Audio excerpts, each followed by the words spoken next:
Imagine being trapped behind massive stone walls for months. No relief coming, no fresh food getting in, just the slow, creeping horror of an empire camped outside your gates.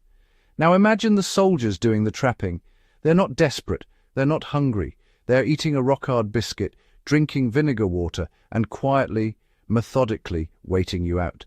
That biscuit, called bucellatum, wasn't just food. It was a weapon. And the Roman army that carried it understood something that most modern armies took centuries to rediscover. The soldier who eats wins.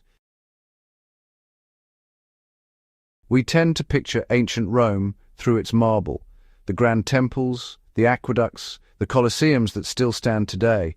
But strip that away, and what built the empire wasn't stone or philosophy.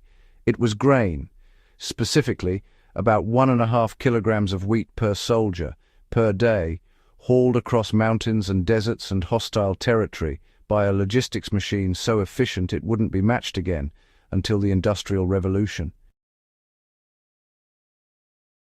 The Roman military had a saying that translates roughly to this: an army marches on its stomach.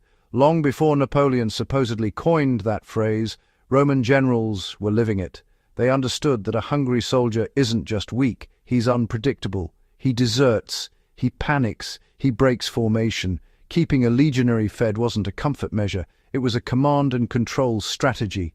Food was discipline, food was power, and during a siege, those long grinding months when two armies essentially tried to outlast each other, the side with the better food supply almost always won.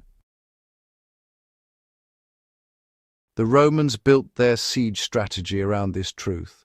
While the people inside the city walls were eventually reduced to boiling leather and eating rats, Roman legionaries outside were cooking porridge, sharing meals, and sharpening their weapons. They weren't just sieging a city. They were performing a slow, calorie-fueled act of psychological domination. At the core of every Roman soldier's diet was what they called the cibaria, the ration, and it came down to 3 things: grain, sour wine, and olive oil. That's it. 3 ingredients, and the fact that an empire stretched from Scotland to Syria was fed, fueled, and fought on those 3 things is honestly one of history's most underrated survival stories.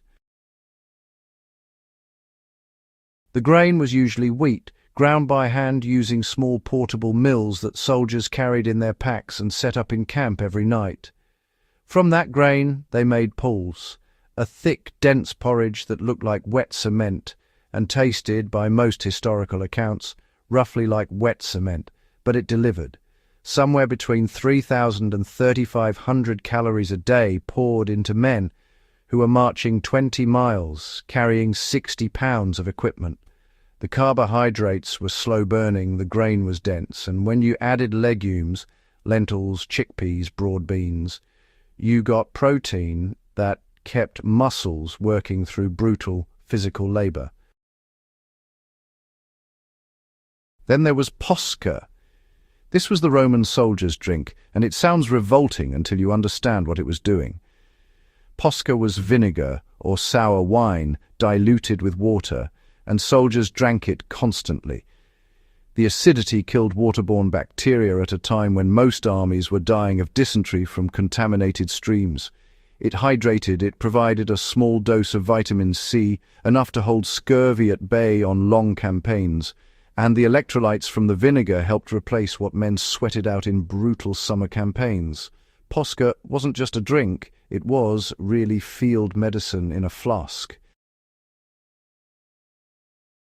The olive oil rounded the whole system out, dense in calories and easy to transport in sealed clay amphorae. Olive oil was the fat that kept energy levels stable over those long hours. Soldiers used it for cooking, for seasoning, for preserving food, and even for skin care, rubbing it on before exercise, much in the same way modern athletes use warming oils. The Romans, whether they really understood the science or not, had stumbled onto a nutritional system that was honestly shockingly well-balanced for its time. Now, let's talk about what this actually looked like on the ground, because there is something almost meditative about the Roman camp kitchen during a siege. Twice a day, every day, regardless of season or weather, the contubernium, the 8-man squad that was the basic unit of Roman military life, gathered to cook and eat together. The primary siege food was pulse, that grain porridge we mentioned earlier. It was heated over a small fire in a metal mess tin, stirred until it thickened, then seasoned with salt and a splash of garum, a fermented fish sauce that Romans used the way modern chefs use soy sauce. Garum was ancient Rome's umami. It was deeply savory, intensely salty, and it transformed a bland porridge into something soldiers actually wanted to eat. The salt and fermentation also provided essential electrolytes, sodium, potassium, that labourers digging trenches and building siege works were losing by the bucketful in sweat every day. But the true genius of Roman siege nutrition was bucellatum. This was the hardtack of the ancient world, a twice-baked biscuit made from water, salt, and flour, baked once, then baked again to drive out every last trace of moisture. The result was something so hard it could crack a tooth if you bit it wrong. Soldiers soaked it in water, in wine, in posca, in the liquid from their porridge. Eaten dry, it was an endurance test. Eaten softened, it was sustaining, portable, and, crucially, it lasted for years without spoiling. In a damp siege camp where mold ate through everything, bucellatum just sat there, indestructible, waiting. It was the world's first military MRE. When supply lines allowed for more, soldiers received salted pork fat, salsamentum, which was smoked, cured, and mixed into porridge or stews for fat and flavour. Hard cheese made from goat's or sheep's milk travelled well and provided protein. Dried figs and dates were carried as fast energy, the Roman equivalent of a modern energy gel, and garlic and onion, whenever available, were eaten almost obsessively, partly for flavour, but also because Roman soldiers believed, correctly as it turns out, and that they kept sickness away. The Roman military supply chain that delivered all of this was the ancient world's first industrial-scale food network. Enormous state-run granaries, called horia, were positioned at strategic points across the empire.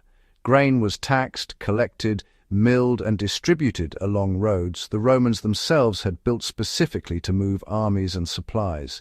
The logistics officers, the praefecti annoni, were as important to a campaign as the generals. Losing a supply train wasn't just an inconvenience, it was potentially a campaign-ending catastrophe. Here is something that honestly doesn't get talked about enough in military history. The Roman mess table was, in fact, a piece of psychological warfare technology.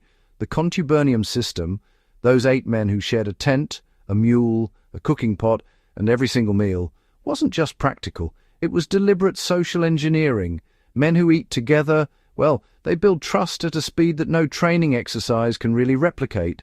They argue over portions and, make peace over the same bowl. They share recipes from home. They talk about their families, and when the moment comes to hold the line against a charging enemy, they do it partly out of duty and training, but also because they're simply not going to let down the man they shared breakfast with. The Roman army understood that unit cohesion wasn't built in the training ground, it was built around the cooking fire. And then there was the view from the other side of the walls. Imagine being inside a besieged city. You're rationing what's left of your grain, arguing over what the animals in the streets are worth as food, watching your children get thinner. And you look out over the Roman lines, and you can actually smell their cooking. You can see the smoke rising from 100 orderly campfires. Viscerally, that they are eating while you are starving. The psychological weight of that is almost impossible to overstate.